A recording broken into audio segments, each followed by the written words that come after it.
Rated T for teen. Each year, thousands of adults lose their shred.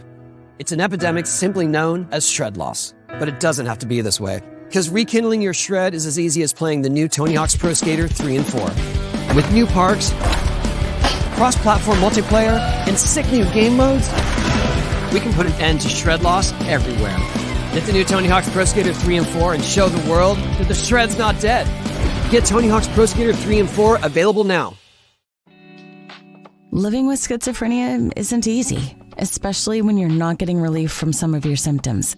It can be hard when you're still dealing with symptoms, like hearing voices or seeing things that aren't there. And negative symptoms, like feeling unmotivated or avoiding social situations.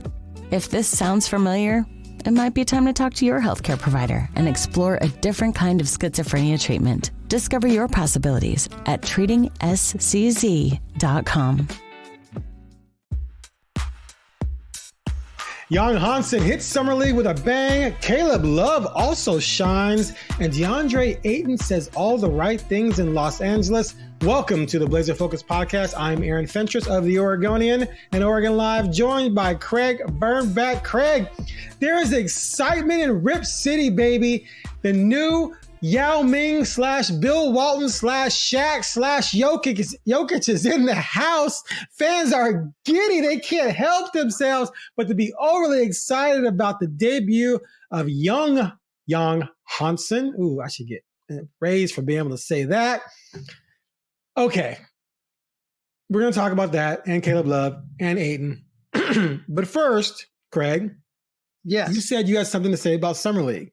No, well, I'm just saying. Let's start there, because before we both have views on Summer League. I want to get those out of the way to sort of segue into our views on Hansen's performance. So give me your impression. Here's the thing about major props to the NBA for making Summer League what it is, because it's not about the games. It's not just about the games. As a matter of fact, when you go there, it's barely about the games for so many people. Right. But they have figured out a way to make something out of nothing adjacent.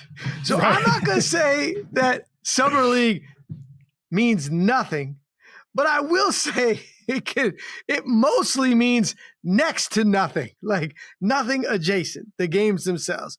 That said, when it's a reason it's like a huge reunion / networking festival, right? Like says conference, says networking, social dynamic. Yes, all these things, and yay, because I've only been a couple times, but it's awesome. You turn around and you're like, oh look, the whole Blazer team is watching. You're like, they must care. Like, no, they're getting some workouts. And they're hanging out. They care a little. Stop. No, they do, but that's what I'm saying. Like it's the NBA. They're not there for the Summer League games. They're there for everything else. Then they'll attend a couple games, right? Yes, because all right, my team's playing. Let's go, and good, and it helps.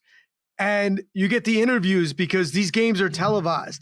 Let's just say, if you didn't pay attention to Summer League at all, which is about 90% of NBA fans, probably 98%. Not us, because I watch Summer League because it's on TV. You would nothing that happened in Summer League would impact your season. You know what I mean? Like if you were like, unless it's an injury. Right, but even then, unless you're a bad team, it barely does. Like the Knicks Summer League, I'm not paying any attention to it. They're awful. See, I just said I'm not paying any attention, and now I know if they're good or not. So yes, I am paying some attention. But like, you're looking at best case scenario when you're watching these games. The range is for players that are going to actually play any significant minutes. It goes from 0 to 2. Like that's it. And 2 is very rare that you have two players that you mean for your team, each individual team. Yes. Yeah, yes. Right. And it's mostly 0. For all the good teams, it pretty much is. Yes. So if you have a first or second round player and you're watching Summer League, your eyes should really be drawn to those players that have been drafted. because Summer League has even expanded to the point now that this is really a place for guys to get overseas contracts that don't have them.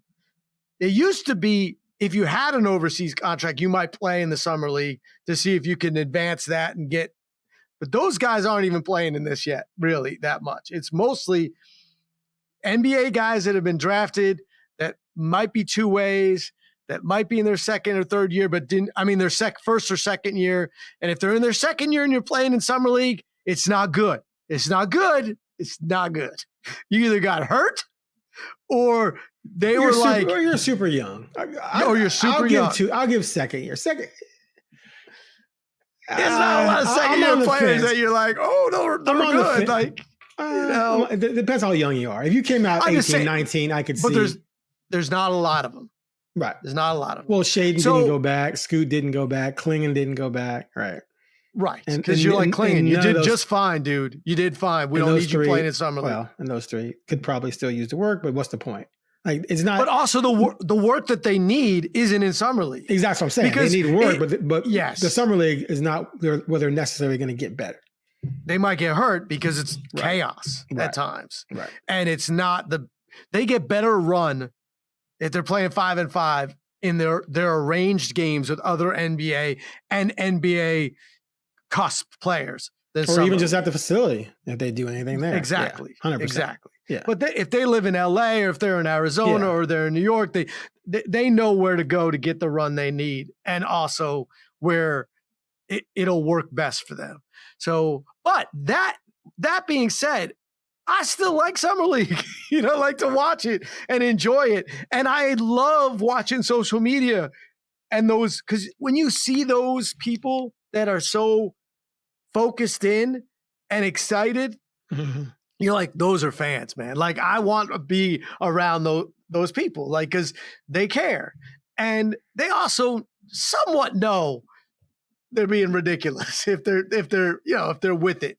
And they know that, because look, if Summer League meant, anything significant consistently, Nate Robinson be in the Hall of Fame. Jared Bayless would have a banner hanging from the ceiling at the Moda Center.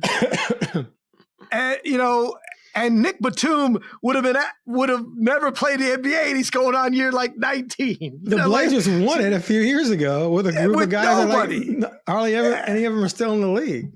So, but that said, you get to watch basketball, and for the Blazers this year specifically, even Klingon, you got to see him in college. You have nothing other than YouTube highlights. So it's extra special to watch him play, and we'll talk about that. But that's all I'm saying. It doesn't mean, it's not like Summer League doesn't mean nothing, but it's nothing adjacent. It's pretty close. Yeah. And look, the draft, people get excited about the draft, and you don't have to wait 4 months to see the new rookies in action. So if you're a fan, you can watch your shiny new rookie play in 2 weeks. That's fun, period. Whether the guy turns out to be good or not. Now, the last time I got excited for the Summer League as a fan was probably when the when the Bulls took Patrick Williams. I kind of want to see him play. But even then, I was kind of like lukewarm. But the last real time I got kind of pumped up was 2014 when the Bulls took Doug McDermott and Tony Snell because they were flamethrowers from deep. And I watched those guys and the game just lighted up from downtown. And I was like, oh man, we got shooters. Neither one of them became a star in Chicago, clearly. But at the end of the day, that's just what the NBA is anyway, because very few guys can actually come out of any draft and be good because the math just doesn't support it. It's only 30 teams, only 5 stars, only 150 roster spots or starting spots. So 60 guys get drafted. It just doesn't math. So you're going to have a lot of failure, but it's still interesting to kind of sort of watch guys.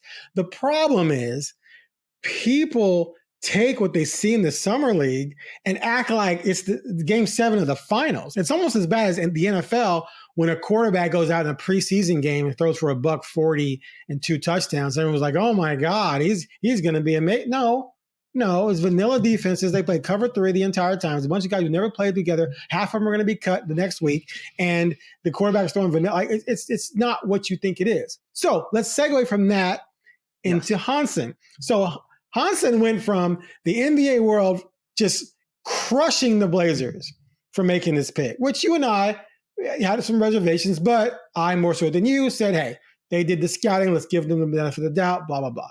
He comes into the summer league. The first thing he does is he throws a bounce pass to a cutting city for a dunk. And all of a sudden, Hall of Fame. Greatest pick ever. Oh my God. Can you believe? It's like, dude, if he can't see and make that pass, he shouldn't be playing in China. Like, it was a nice pass, but come on, it was wide open. I just believe any NBA player should be able to see that and make that pass. But it was nice. He had a couple other nice passes as well. You know, he had a dunk. He did some things. But now I'm seeing people just go completely off the deep end.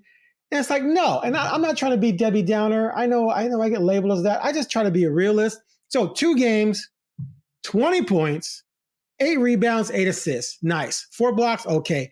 8 whopping turnovers, 1 of 5 from 3. He looks slow. So let me just say something. Hold on. Go ahead.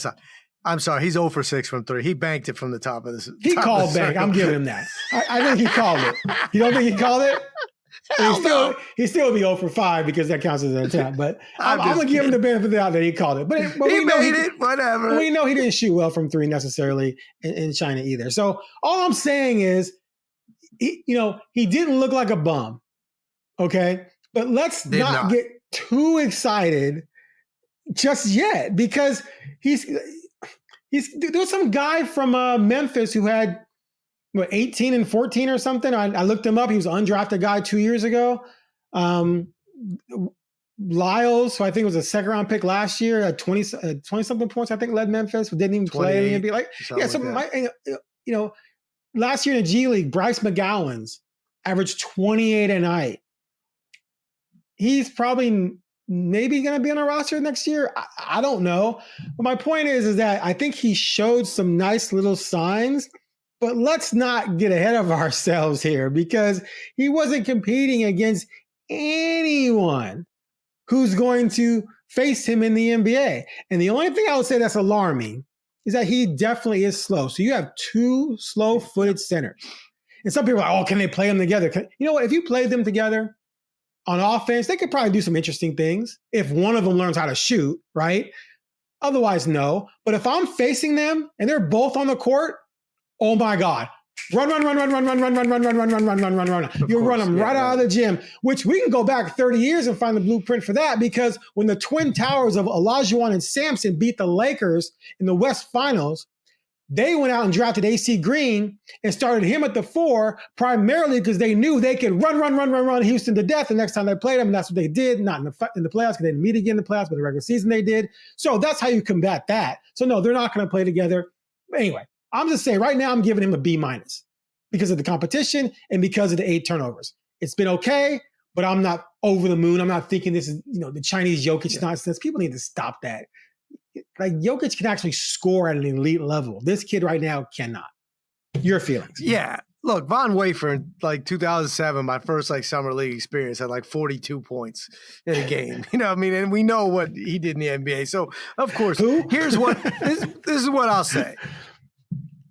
It was what you would, if you're the Blazers, that first game especially was best case scenario in the first half.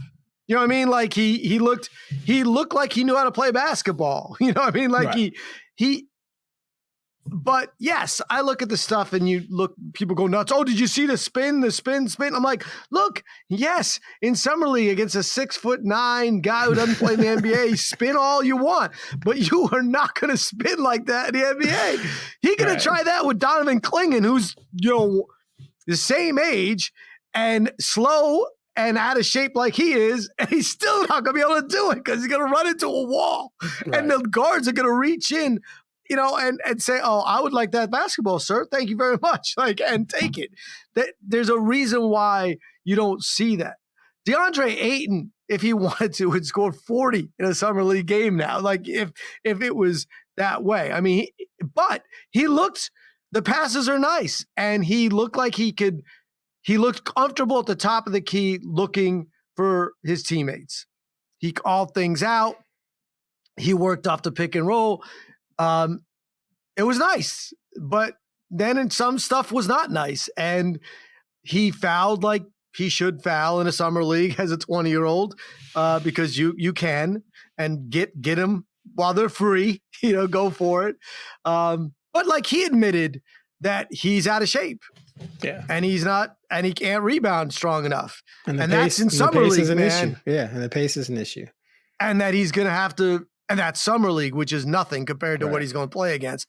And guys are going to be better that he'll see in practice. So we'll, hey, it was fun to watch some of that stuff. And look, I liked his smile. I liked that the way he respectfully questioned the referee's calls, just by smiling, putting his hands up. And then they show the replay and you're like, oh no, you fouled him. You can't hit guys like that. But look, summer league's hysterical. Look, I watched the NBA, the ESPN coverage, Mark Jones, who I like a lot, and Tim Legler. And did you watch that when they had Billups on? Right. And the interview was like they were acting like the Blazers were on the cusp. Oh, I know. They do that with everybody. I was like, they're like Shane Sharp had a great year. I'm like, what? What? Chris Murray? Talking about Chris Murray? I'm like, what? What are you talking about? But, they're filling the time. They know that the basketball is not that interesting, so they want to talk over it. Obviously, Tim Legler and Billups worked together for a year. It just made me – that's what the summer's for.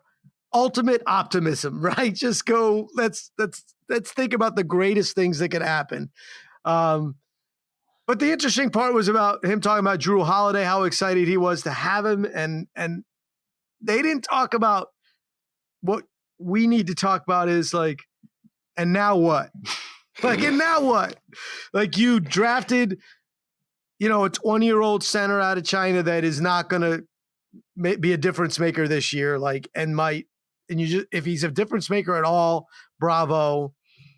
You traded a 26-year-old combo guard for a 35-year-old, point guard with a 21-year-old starting point guard.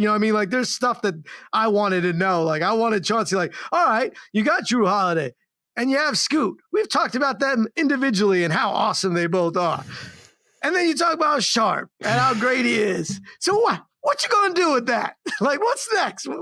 How are you going to make this work? And what's the plan? And what other moves might there be? So Summer League doesn't solve that. But I don't know. I mean, I thought that it was the first half of Summer League was a perfect encapsulation of Summer League. They went out to a 40-point lead, and then it got within 8, and then and no one cared. And then the second half, they blew it open, and it was terrible basketball. But I'll watch the rest of it, and I'll be watching him. That's what's kind of cool is there's someone to watch. Last year we wanted to watch Klingon. This year we want to watch Hansen. Very true. Here's a headline on a YouTube post. The Trailblazers are looking like geniuses, proving you wrong. And then the first comment, this kid legit potentially has the highest ceiling in the 2025 draft. Oh boy. I don't have words. Do you remember? I don't have words because listen, hold on. In 2022, Cooper Flagg got drafted, right? In this draft, right? So he's telling me the ceiling for Yang Hansen in what he watched is now higher than Cooper Flagg, who dominated Olympic pro basketball players for in a scrimmage, and people wrote that off. It's but what, they're not really trying. Right. In 2022, wait, was it 22? Mario Kristolov's last year was 21, right? Yeah. So 2022, Anthony Brown had a preseason game with the Ravens and lit it up. Like he went off 240, 3 touchdowns. Anthony Brown, by the way, can I just say this? Yeah. From my hometown, Mattawa, New Jersey. Mattawa, Aberdeen, New Jersey. And Duck fans took to Twitter and were trashing Mario Cristobal. It was Mario Cristobal's fault that Anthony Brown wasn't better.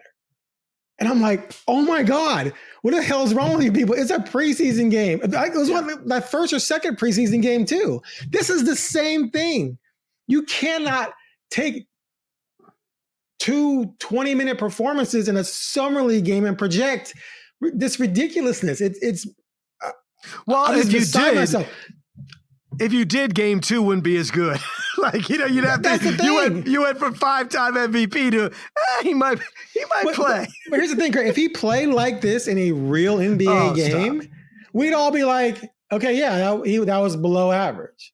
Get him out of there. Get him out of it. You can't have your backup center giving you 8 turnovers over 2 games. That's just not good.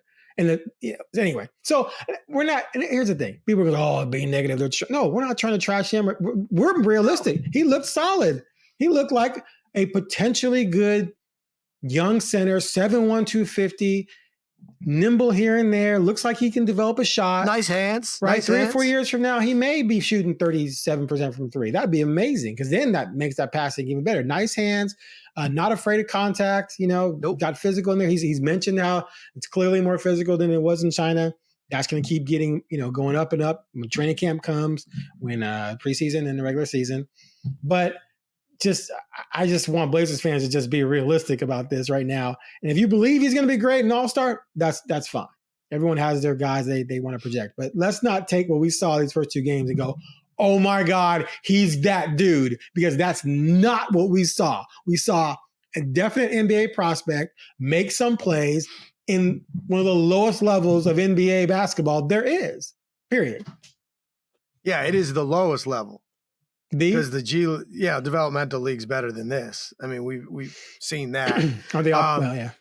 I'll say. I'm just saying, like, this is it. This is, you don't get NBA logos on uniforms in organized games at a lower level than summer league. You just don't. But that just says how high the level is. These guys are still great. Like the NBA is the 0.00001%. Right. This is the 0.000, 2 to 4%. And it's a big difference because Kevin Durant doesn't play in summer league for a reason. You know what I mean? Like, it's just, but I say go crazy, have fun. That's what the summer league is for. Ultimate optimism, hope. But I promise you, if you skip 3 summer leagues, you could still be a pretty good NBA fan and not lose. Like, you didn't lose a lot of data, because it's just not there. It doesn't transform. And some of it has to do with, if you're a big man, like guards can, like Von Wafer can have 42 because he was a guard and had the ball. It's sometimes you could be really good. You could be the best player on the court and not be able to show it because the 4 guys around you aren't good enough to make it work. So you can't have a nice pick and roll if the guy can't pick and roll with you. If you throw a perfect pass and he blows the layup, that's not on you. And if you're a center and there are 4 guys who can't shoot, you're not going to be able to do anything, So you can't always evaluate the talent based on that person's talent alone. It's what's around him and also how they decide to game plan. In summer league, if they want to showcase a dude, Jared Bayless was a perfect example. When the Blazers drafted Jared Bayless, they were like, prove that we were right. And he dominated summer league. And he did. He dominated summer league, but he played in the NBA. He was a lottery pick. He had an NBA career. I don't use bust on him, but what people were saying about Jared Bayless from what they saw in summer league with the high hopes is not what you got from a Jared Bayless career, because guess what? In an NBA game, they didn't think that game planning him as your primary guy was a good idea because he wasn't that dude. So, but enjoy summer league, go crazy, take the ups and downs, because if you're watching summer league, you deserve that. Like, cause that's the kind of fan you are. And I don't mean that like you deserve it like in a bad way. I mean, like you deserve it. Like you care enough to watch summer league and like try to find things that matter. Right. And that's that's what it is. But I will say, when you go in summer league and you're there, or even on TV, you should be able to see who was drafted first or second round, just with your eyes, just watching enough NBA games to say, oh, okay. Like if you didn't know anything and you showed up and you watched, because the 16th overall pick playing in an NBA summer league, you should be able to say, oh, there are things I see. Because if you don't, right. You know, like exactly. So that's the thing. Like even when we're talking about guys that did not play great, that are NBA on NBA rosters, you should at least be able to see, even in warmups, like, oh, okay, that guy's form is really nice from three. He doesn't look the same as that herky-jerky thing. And the herky-jerky thing works in summer league sometimes. Herky-jerky. Well, you know what I'm saying? You see those shots, you're like, oh, when it goes in, you're like, that guy made 3 of 5. You're like, yeah, well, that's not going to happen in the NBA with that, that form. So if Yang Hansen is the next Yao Ming, since he's from China, then Caleb Love from North Carolina is the next Michael Jordan, because Caleb Love, who couldn't shoot a lick at North Carolina or Arizona, where he plays the final 2 seasons, dropped 18 in the first game, 7 of 16 from the field, 4 of 7 on threes with 6 rebounds, and then came back with another 18, albeit on 21 shots, 7 of 21, 3 of 9 from three-point range. Didn't shoot as well in that game, clearly, but aggressive, tenacious, attacking, played defense. Did you like what you saw from that kid? Because to me, he was just as impressive as Yang Hansen, all things considered. Right. And again, I would expect him, what is he, 23? I mean, he's, he 5 years in college. Yeah. He played 5 years in college, and he was a really, really good college basketball player. You know what I mean? Like, so I would expect him to be way better than the guys that were not really, really good college basketball players, and some of them who didn't even get, for circumstances, didn't play in college, or he looked better. And all the kids who are under 21 in the summer league that he should be able to dominate, unless they're, a top 10 pick. Right. And he's not afraid. He's played a lot of basketball against a lot of talent that's better than the summer league talent. So he didn't go in there and be like, oh my gosh. He wasn't surprised by the physicality. He wasn't surprised by anything. And he looks good because he's a really, really, really good college basketball player. And that's what happens when, like, Drew Timmy's going to be good in summer league. You know what I mean? Like, because he's a really good college basketball player. It doesn't necessarily mean he's going to be a great pro or a good pro, but we know why. Look, if he could shoot, if he shot the lights out in college, he wouldn't have played 5 years. He would have been first round draft pick. If he shot 44, 37, well, here's the other thing to do about it. He's not 6'4", man. So I think that hurt him as well, because everything I saw showed him a 6'4" until I stood in front of him. And I'm like, I don't even know if you're taller than me, bro. And then I saw a combine that had him listed as like 6'2 3/4 or whatever. So that hurts him as well. But yes, if he shot 44% from the field and 37% on threes, he's a top 15 pick probably, given everything else he brings to the team, especially defense. I mean, a huge recruit. He's a 5-star kid, yeah. I mean, there's a reason why, but when you shoot 39, he shot 34% last year from 3, and he shot 39.8 from the field. Like, that's why he went in the second round, because he didn't go at all. He's undrafted. I mean, undrafted, right? Yes, signed right. I'm sorry. He was a free signee after the draft. That's why. I mean, it's not because people don't think he's a good basketball player. They just don't think he's good enough. But he has a chance, because things change when you become a pro basketball player. Now as a 5th year player, all he did was play basketball too. So it's not like that much different, but being a part of a college program, people make fun of the fact they don't really go to class. They don't do this, but they do. And they have to do certain things. And once you're a pro, all you do is work on your game with the best mentors and coaches in the world. And that can transform you quickly. So he has that chance. But I did read somebody say, like, Caleb Love coming off the bench for the Blazers is going to be a problem. I was like, is it? Like, I hope so, but like, it's too early to say that because we don't even know if he's going to be coming off the bench for the Blazers. Like, he doesn't have a guaranteed spot on the roster, and he's going to have to earn it by just blowing people away because he's on a summer league roster with a dude that barely played and has been on the team for 2 years. So, in repair. So, like, that's another example of, you could see the difference between a guy that played in the NBA, but then you can also see why he doesn't play consistent minutes because his second game was pretty awful. So, but look, his job is to do what he did, is look better than the rest of the summer league, players, and shoot like he did in the first game. All right. Moving on to a former Blazer. Statue for Deandre Ayton, you think, or no? Wait, no? Okay. All right. Bobblehead? They probably have a bobblehead, right? Did he have a bobblehead? So Deandre Ayton gone for nothing. They're going to pay him $25 million this year to play for the Los Angeles Lakers, who gave him a 2-year, $16 million deal with a player option for the second year. What a deal for the Lakers. Wow. Absolutely. Now, everyone can say what they want about DeAndre, but when he wants to play, he can play. He can play at a big time level. And he helped the team go to the finals once before in Phoenix. He was a big part of that. And now he's in a winning situation again. I don't know if you caught the press conference of his introduction in LA. He says all the right things. He said all the right things.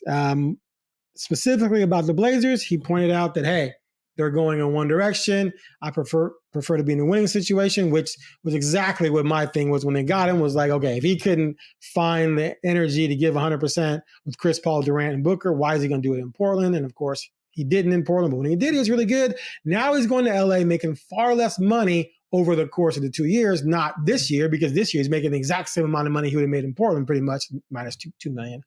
But he's in a situation where he's playing with two guys who are elite passers, and they need a big guy, and he's going to be that big guy. He has a chance to make himself a lot of money this upcoming season because he can opt out next year should he play well, or when he becomes a free agent in a couple of years, playing alongside Luka. Now, the Lakers are going to have a boatload of cap space starting next offseason when they move LeBron off the books and a bunch of other people, right? So they can go out and make a lot of moves around Luka, around Austin Reeves, and maybe around Ayton if he delivers. So my question for you is it finally going to click for this guy? Is he finally going to show up and be a professional adult, given that now he's experienced losing and what comes with that, and now he's back in a winning situation, or at least potentially, and the rest of his career is on the line? Because if he doesn't show up and show off, the NBA might show him out the door anytime, sometime in the next few years. So what do you think? Is he gonna turn around right here?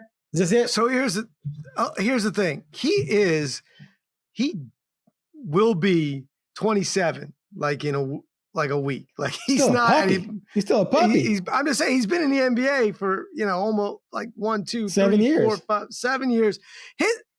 When people say he's garbage, even garbage, he's averaging 16.4 and 10.5 a game on 55% shooting. I'm just saying, like, I know. The problem is that all the stuff that happened now that, people they bury behind him what he's like in the locker room.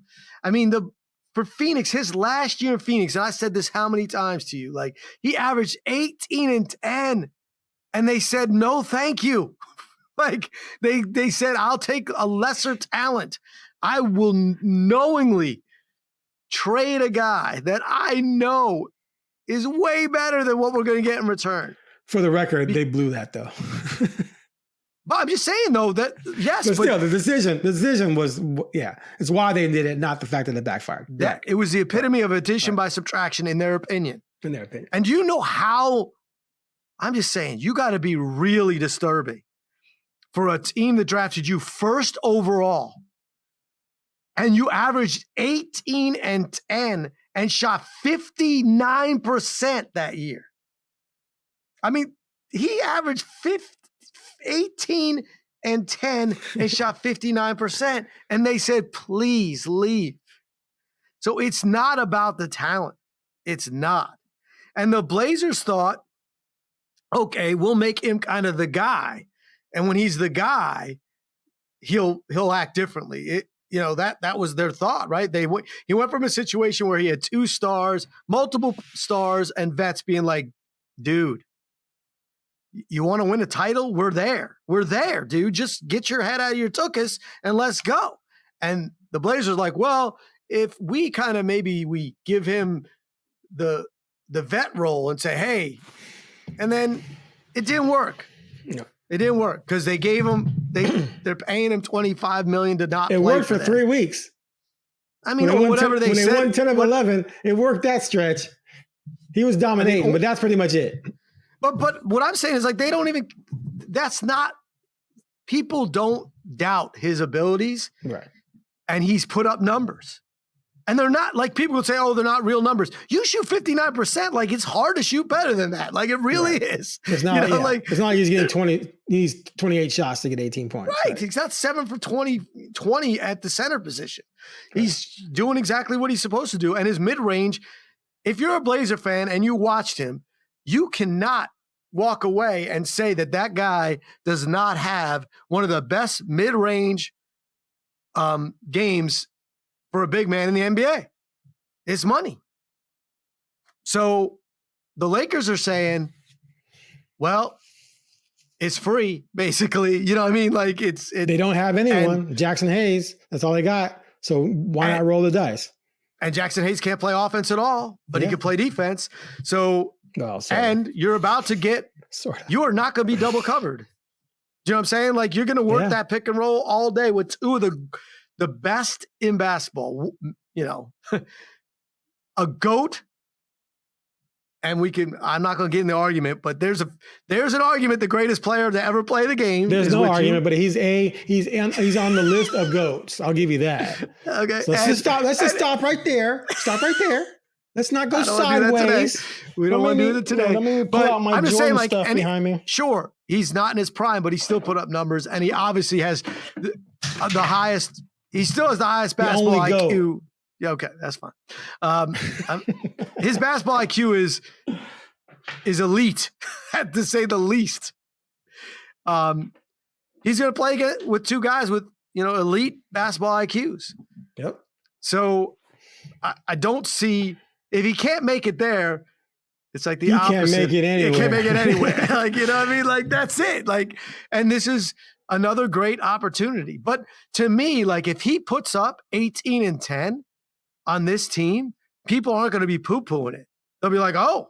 Well, if he's playing the right way. The thing with him is not numbers. It's playing the right way and doing what you're being asked to do. If it's 18 and 10, but defensive lapses and, messing up things on offense because you're just killing possessions, but you still get 18 and 10 because you're so talented, that's the problem, right? I just don't think he'll get what I'm saying is he won't get the minutes to do that if he's doing the things you're saying.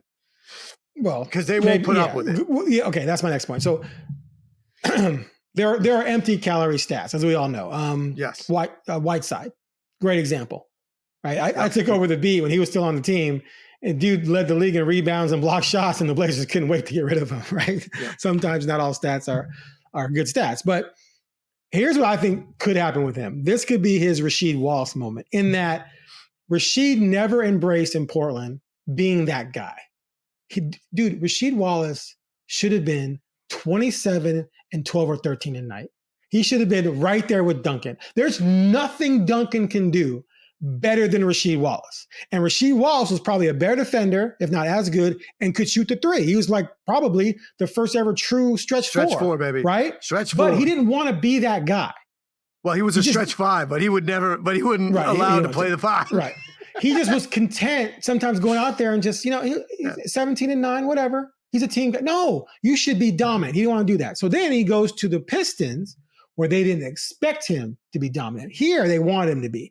There, they didn't. And so he slid right in, right, and played his role and helped them win a championship. But what he did that's different than Ayton is that he didn't rock the boat. He didn't mess things up on defense or mess things up on offense and make it all about him or be a malcontent. He was coachable. He allowed Chauncey and others to lead him, and they got the best out of him. So I'm wondering for Ayton, going in this situation, numbers be damned, just do what you're asked to do.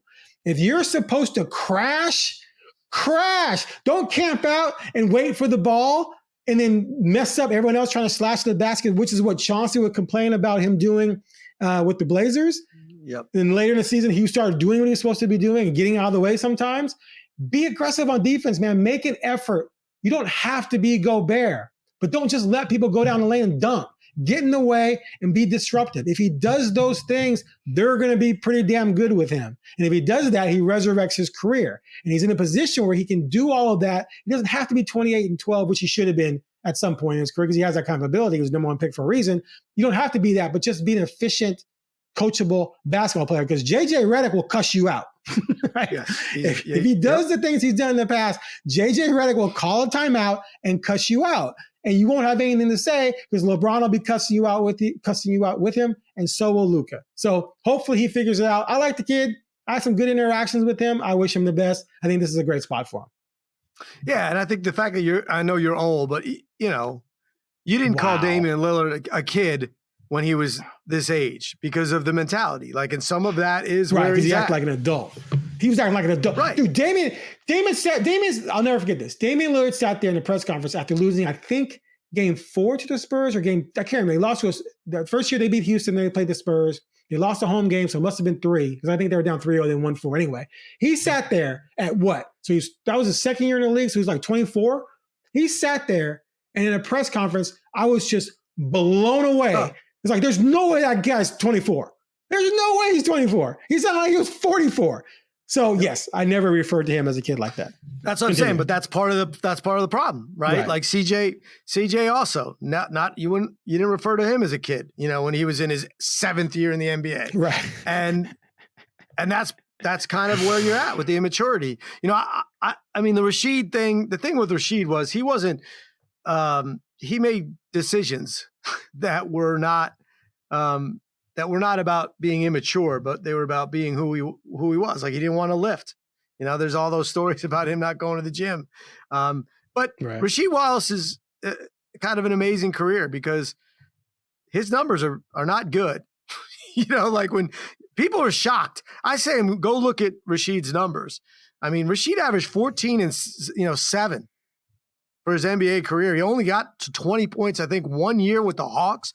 I'm going off memory, but like in my brain and in everyone's brain, like he was an offensive, he could score because he could. And he could do things that he chose sometimes to not do. And he was such a high, recruit and played at North Carolina, all that. The thing that with Ayton that's frustrating is that people see it and they don't understand it. Like why he won't mature and why he won't see because he's in great shape. Like, that's the thing. Rasheed was not in great shape a lot of the times. So it's not about that. That's the funny thing is Luka's not in shape. Like, that's the big thing. Like, he doesn't care enough to get his body in shape. No one says Deandre Ayton's not in great shape. Like, they're not like, he can't handle the minutes, and he just can't do when he's on the court, do what coaches want him to do and what really good players want him to do. So, yeah, I mean, to me, the Lakers situation is if you're DeAndre Ayton and you truly believe what you say, which is you want to win, and you want to be in a situation where your skill set helps contribute to a winning team with teammates that will lift you up, well, guess what? This is as good as you're going to get probably and play significant minutes, right? I mean, You could go back up Denver and never play, but they actually, this is their biggest need is this piece. I mean, they traded Anthony Davis to get Luka. They blew up their situation of having a star big man. So it's there for you. I don't put the odds above 50% that he's going to do it. I would put it at 60-40 that he's going to struggle and there'll be an issue. But I would put it at 2080 anywhere else. Like, I think that he has this is the best situation for him. I think I'm going to go 60-40 the other way. I believe in redemption so much. I think a lot of people figure things out at some point. I did not think the Blazer situation was going to be good for him. It just didn't make any sense because he wasn't going to somehow turn things around in a losing, rebuilding sort of wacky situation. But here's the thing about Luka that I will give him credit for. Daniel Gafford, former Bull, second round pick, whom they let go, by the way, goes there and in 21 minutes averages 11 and 7 in 21 minutes. That's because Luka's feeding him. He shot 5 of 6 from the field. The next year, 5 of 7. That was last year. Didn't play all year with Luka, obviously. But so my point there is that here's a guy who's not even really looking for offense, right? But he still scored 11 points because Luka's setting him up, right? He could dunk. So because he could dunk. Right. And so DeAndre can do all those things as well. Yeah. The difference is Gafford gives you max effort on defense. That's why he averaged 1.9 block shots per game in just 21 minutes. Ayton probably isn't as good defensively, but he can be a lot better than he's been. So if he just goes in there and just shows up on defense, and if he never got a mid-range jumper, with more minutes, he's 14 and 9 without even trying. Now, if you do those things, you're going to get rewarded with some opportunities to shoot your mid-range jumper and to do your thing in the post. All of a sudden, boom, you're 20 without breathing hard because you're playing with two guys who will get you the rock because that's what they do.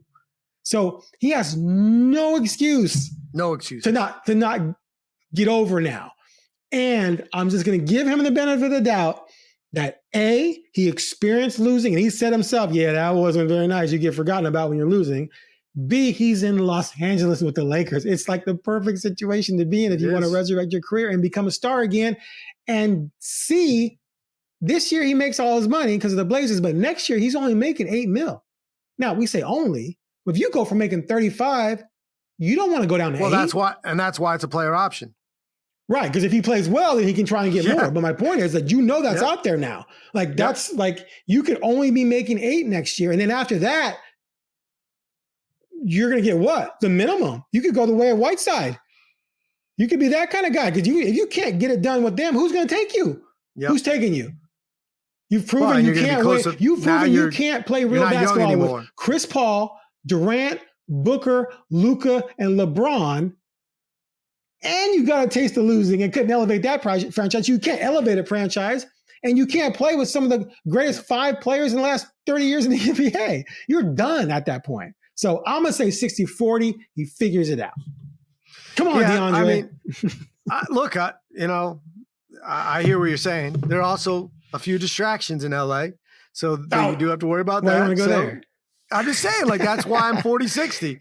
I mean, to me, I have a lot of, I put a lot of weight into what players say about other players. So that's where my weight is that when Durant and Booker say certain things about your effort and why you're not with them anymore, I put a lot of weight in that. Yeah. Chris Paul hates everybody, so I don't put as much weight. I'm just kidding, I'm just saying but those are demanding guys that were right. That said no. And the Blazers as a franchise not only said no, said here, we'll pay you $25 million to go away. Right. So that we could draft a 20-year-old who has zero chance of averaging 18 and 10. Like Klingon has no chance of averaging 20 points a game in the NBA. I mean, and that's that's not a dig. Right. I mean, there's very few centers in the NBA now that are going to average 20 a game, that you don't see, as real 3-point shooters or at all. I mean, it's just not what the NBA is built around anymore. And they were like, nah, we're good. Like, please leave. And we will just pay you to leave. To pay you to go away. Yep. Okay. Finally, last thing before we leave, let's segue from the fact that they got nothing for Ayton to the fact that the only real additions they've made are clearly through the draft and then Holiday and the trade with Anthony Simons. Now, I like that trade with Ayton still around. The fact that that's all they've done so far and Ayton's gone, to me, they're worse. So are you alarmed at all that they have done nothing else of significance? Teams all over the league are making moves to get better. It seems like every team in the West got better, except for Portland, if you want to pretend that losing Ayton and Ant and bringing in 35-year-old Holiday at $34 million a year makes you better, which I don't believe it does. So where are you on that? Because I just don't know what they're doing, man. They got rid of their two best offensive players. I mean, like that, is there even an argument? I mean, you can make the argument. Denny's second half, you can make that argument. Okay, but I like that you're doing that. I appreciate that. Scoot when he's on. No, but I mean, there's two guys that have averaged about 20 points a game in the NBA. You know what I mean? Like, they just got rid of them. So, and you filled it with a 35-year-old point guard when you have a 21-year-old point guard that you want to take off. So, no, I don't get it. I've said it I didn't understand. I did not like the Simons move. It didn't make sense to me for that to get I would have rather, traded him for a first-round draft pick. You know what I mean? Like, I just don't understand why you want a 35-year-old point guard. Like, if you had a 35-year-old 4 or a 5, like, I would get it. I don't get why you went and traded for the position that has been the easiest for you to get. And that exists more at that level, and he's teetering down. It's going to cost you more money. I mean, to have him and Grant together on this roster making that kind of money does not make sense to me for a team that you say you want to win now, but you're not going to. Like, you're not going to. The West, look, even in the East, this team would not be really good. I'm sorry. Stacked, dude. Yeah, I'm just saying, like, I don't understand what they're doing. It doesn't mean, but I also don't expect them to solve it this year because of the ownership. I feel like they're making moves that we can't know everything, clearing money from certain places. But I'll say this for Scoot and for Sharp. The runway is there, my friends. Like, they have cleared the runway for you to please take off. Because that's where this team is at right now, where they're hoping that Denny's for real, but Denny stepped up. So if he just plays like he did last year in the second half, good. Second half. Like in the second half, right. Yes, of course, when he got the opportunity. But there's no way this team elevates to anything of significance if these guys don't take off. And the problem is you need Denny to continue what he was doing in the second half. He's had one good half a season in 5 years. This is be real. The fourth year in Washington was solid. I mean, it's okay on one of the worst teams in the league. I mean, it's just, wow, he's 14-6, big deal. Anyone can go 14-6 on a 15-win team. Okay. That's not impressive. So he's had one good half a season. I think he's going to be good. Like, I think he's going to be able to duplicate that second half of the season. I'm not worried about him. You need Tamani to continue to develop offensively, but he doesn't have to, right? If he's just a 3-and-D guy, you're fine there. He is. You what have he to is. get you have to get Scoot, Shaden, and Klingon to all make leaps. Like, you just have to. They have to be significant leaps because losing Ant and Ayton, and some people have brought up some analytics stuff, whatever. I think sometimes that stuff's overrated. But here's the deal. In the second half of the season, they went 23-18, right? We talked about that. They had that stretch where they won 10 of 11. In that stretch, Ayton and Ant were their best two players. 19-12 for Ayton, and Ant was 25-5, shooting 46-43 from three-point range during that stretch. Okay.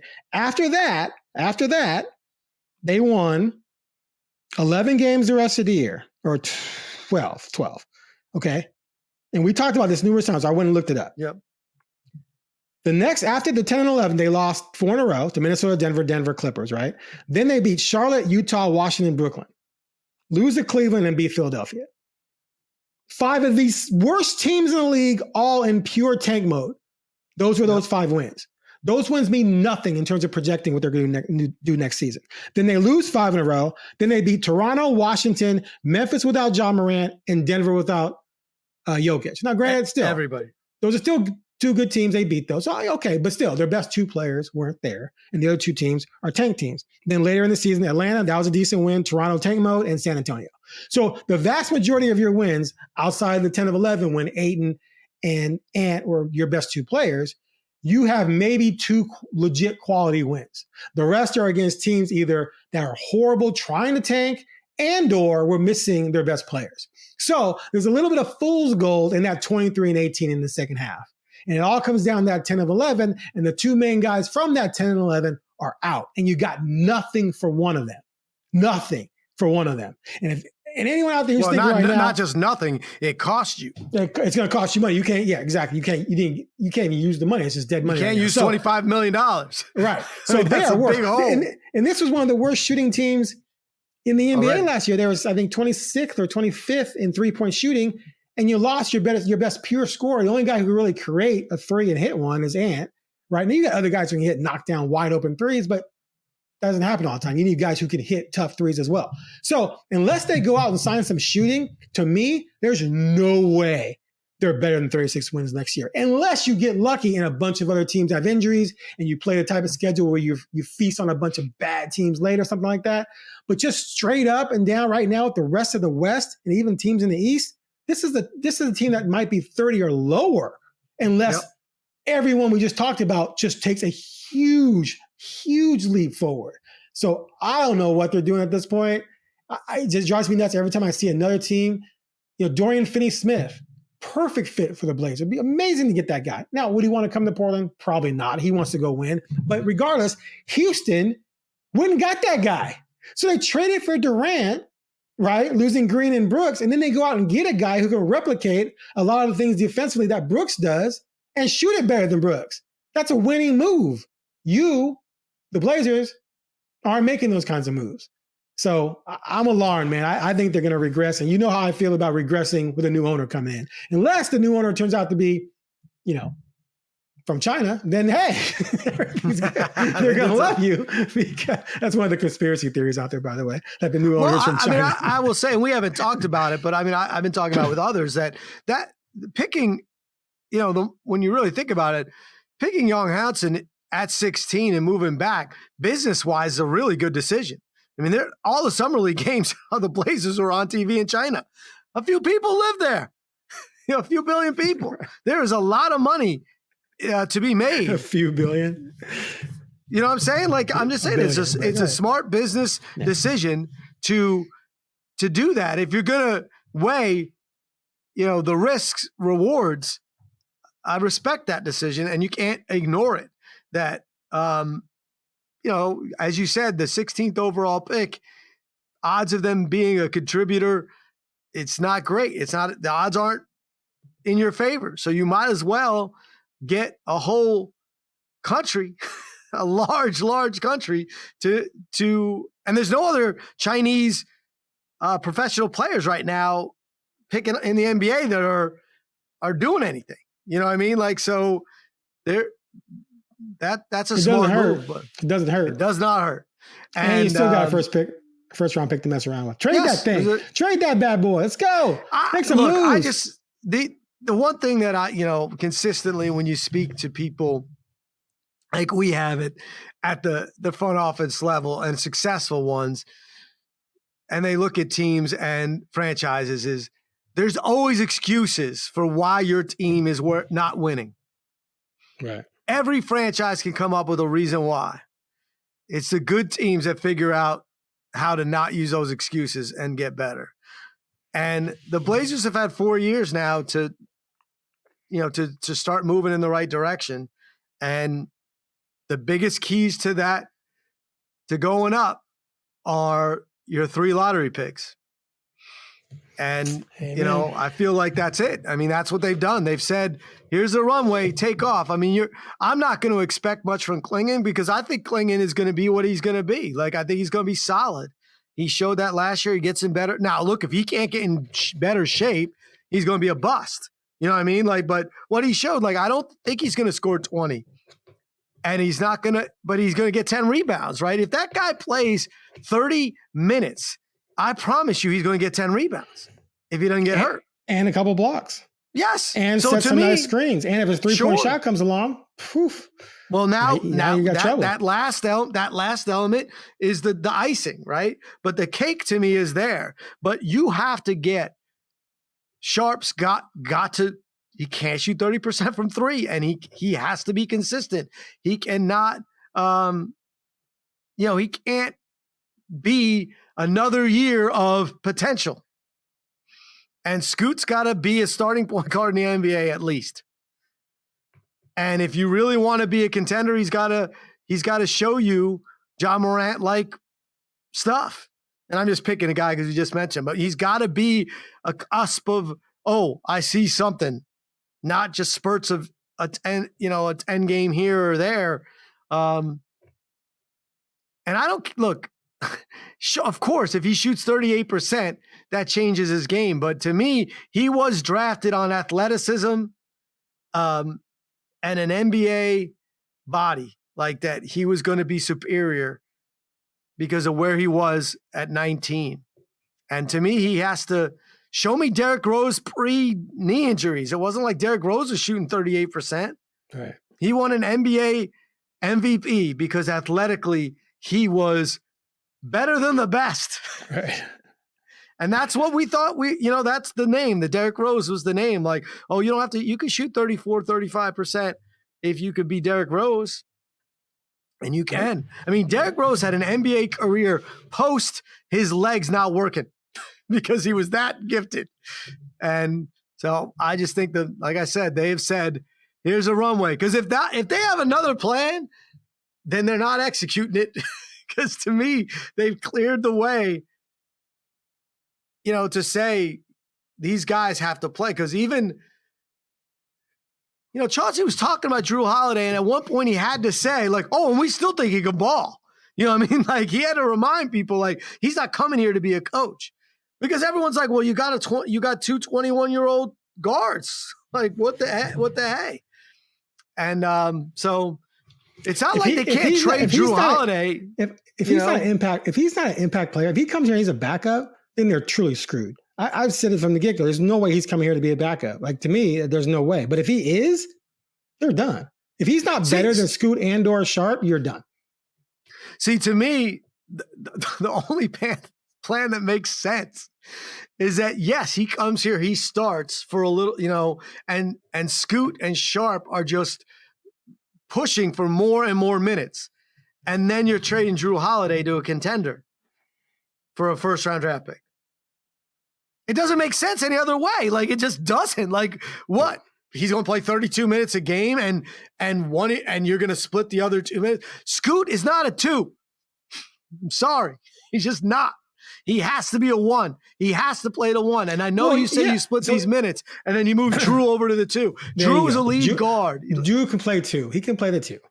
But that's not what he is. Like, at best, he's the guy with the ball making people better because he's not a great shooter anymore. So he had an off shooting year. He can shoot. You don't lose your ability to shoot. You just sometimes have off shooting years. Okay. His shooting will come back. Steve Kerr can walk out at 60 and drain threes all day. You don't lose that skill. He's not going to lose that skill. Right, but I never thought of Steve Kerr as a lead guard. I thought him as a really, really short 2. But you were talking about shooting. I know, but I'm just saying, like, I don't shoot anymore. I don't believe that he lost his ability to shoot. I'm just saying he's had not an off shooting year. They're already he's a lead guard. He needs the ball.